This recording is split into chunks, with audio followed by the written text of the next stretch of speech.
It's the R53 Mini Cooper Type S, Generation 1 of the newer Mini Coopers. This is a 2006 model, and these cars are increasing in desirability. They're slowly becoming more appreciated and collectible. There's a lot of articles and things that I've noticed in the last year or two about these cars, particularly from folks across the pond in the UK, but also here in the United States. And I wanted to spend a little time and just talk to you today about what it's been like to own this car 1 year. So this is a 2006, and this is old news. It's 2026 as I film this. But a lot of folks like myself are getting into an old R53.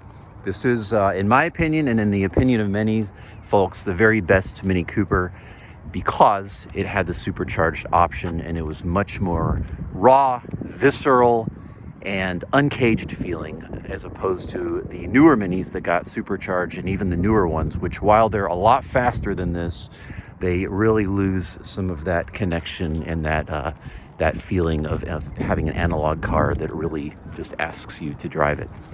So the newer minis have become kind of sanitized and tamed, but not these old ones. And a lot of folks are buying them up, trying to get them. Interestingly, a couple of weeks ago, I made another video. You might check it out.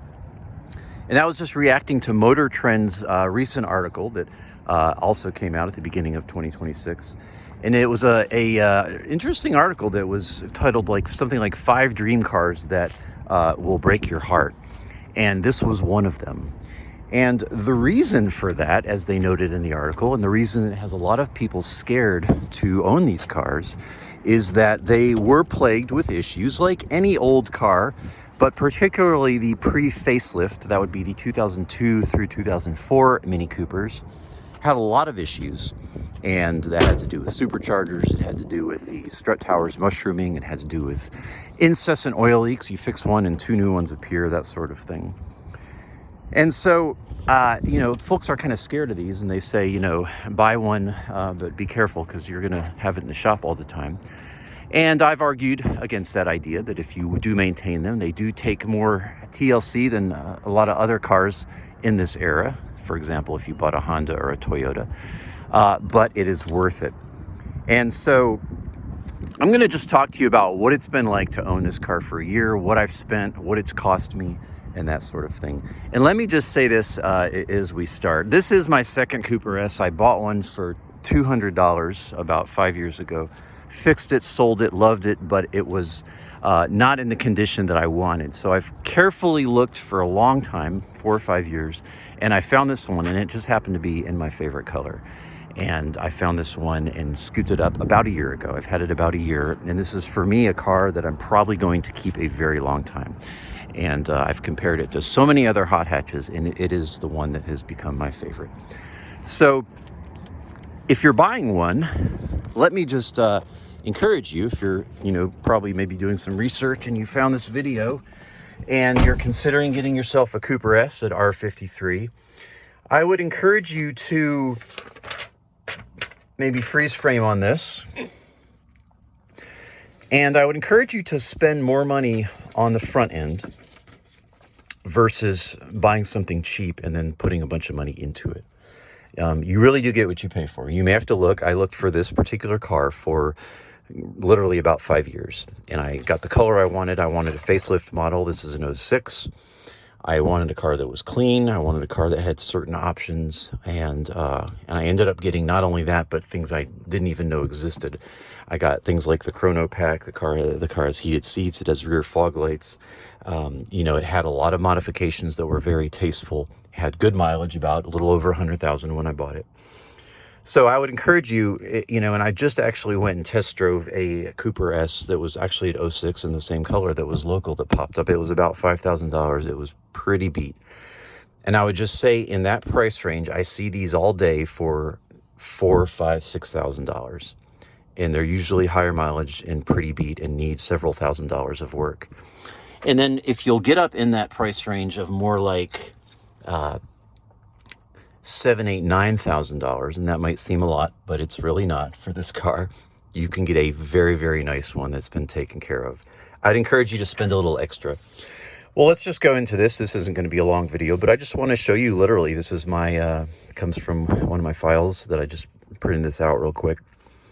And what does it cost me in a year? Well, I bought the car, and this car was around the $8,000, $9,000 price point. Once I got it to me and everything, I had to travel a little bit to get it. And so this car came with a massive amount of prior records, which I'm going to ignore. The previous ownership, I would say, got it about 80% where it needed to be. It had a new clutch. It had new CV axles. It had services done, like the fuel filter, the belt tensioner was done. It had some work done to the power steering, all things that are common with a 20-year-old Mini Cooper. Once I got the car myself, this is what I've done in 1 year.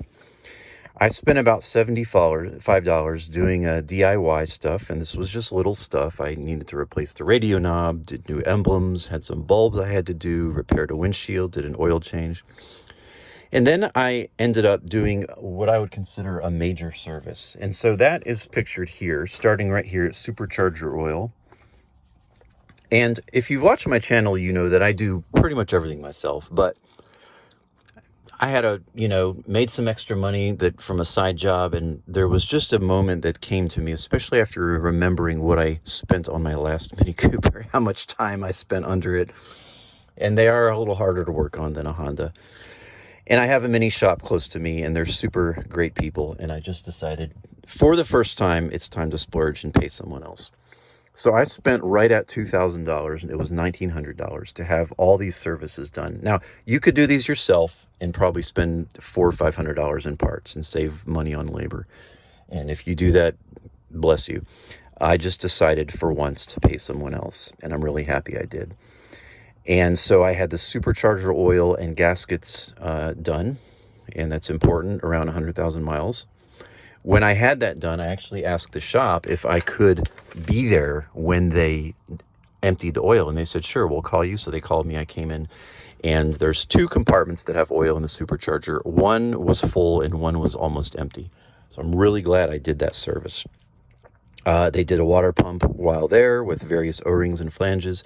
While they were in there and had the car apart, they found a small leak in the radiator, which they verified and showed me. And I said, well, let's do the radiator too. And ended up doing drive belts, some bypass hoses, and then fixing a number of oil leaks. And these are all common things that leak in these cars. So I spent about $1,900, so about $2,000 total on just maintenance, getting things fixed. And then the mod bug bit me, and I bought a few things for the car. I'll do you a quick walk around. The most significant of which was a few power mods. I did injectors, which I installed myself. I had it tuned remotely, which was an amazing experience. I have a video on that. And did a number of other things. These side stickers, I put new Union Jack stickers on the hood, wrapped some of the trim in black, and did some of these other black offsets. These taillights I did, these Union Jack taillights, which are quite nice, I will say. And just give you a demonstration of those. There it is. And so, did a few other things, mods. I probably have spent $1,000 in modifications on this car, including all those things I just mentioned. So, total car price was, close to 85, 86, I think is what I paid for it. And then spent about $2,000 on maintenance just to get the supercharger oil, the radiator, all the oil leaks fixed, etc. And then another $1,000 in mods. So that might seem like a lot of money to you. To tell you, for a nice low mileage, pretty perfect. This car is about perfect. It's modded in all the right ways. Check a previous video and I'll detail all the mods there. So bottom line, 1 year owning a Mini Cooper R53 with decent mileage, 119,000.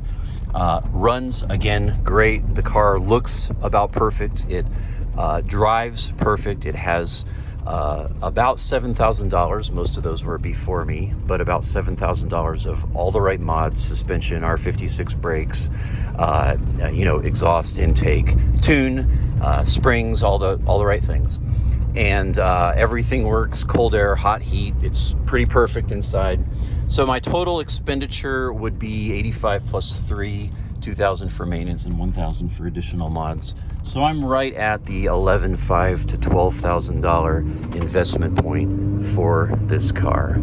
And so that's what it takes. That's my investment in 1 year owning a Mini Cooper S that is about perfect. And I have absolutely no problem with that. For that price point, to have a pretty perfect R53 that is really fast. This car is very quick. It's probably around 220, 230 horsepower at this point, which is a great place to be with this car. And boy, do you feel it. But for that investment, to have a car that doesn't have any issues, that does all the right things, it's a good place to be.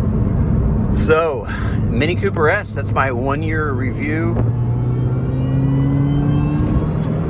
And I am in love with this car still.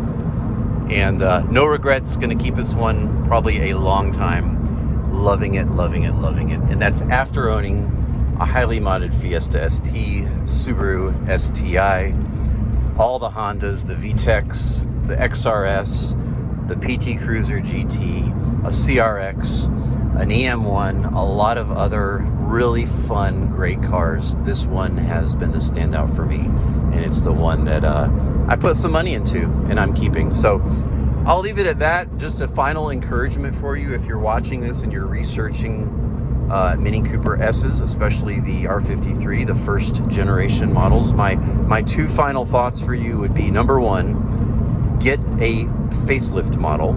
That's an 05 or an 06. Take your time. It may take a while. It's worth it. They have less problems. They have more features. They're more durable. Teflon coated supercharger, etc. It's worth the time and money to get a better one. And my second encouragement, which goes along with that, and this I said before, but it bears repeating, is if you're in the $5,000 range, you're just going to get something that's going to need a lot of work. I would encourage you to get yourself closer to the, a little under $10,000 or maybe right at $10,000 range, and you get what you pay for.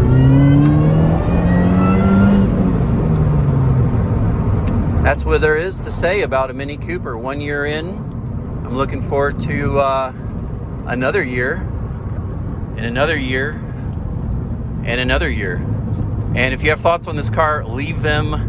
Check out my playlist. I got a lot of videos on this car, and I do appreciate you watching this, and hope this finds you well. Peace. God bless you.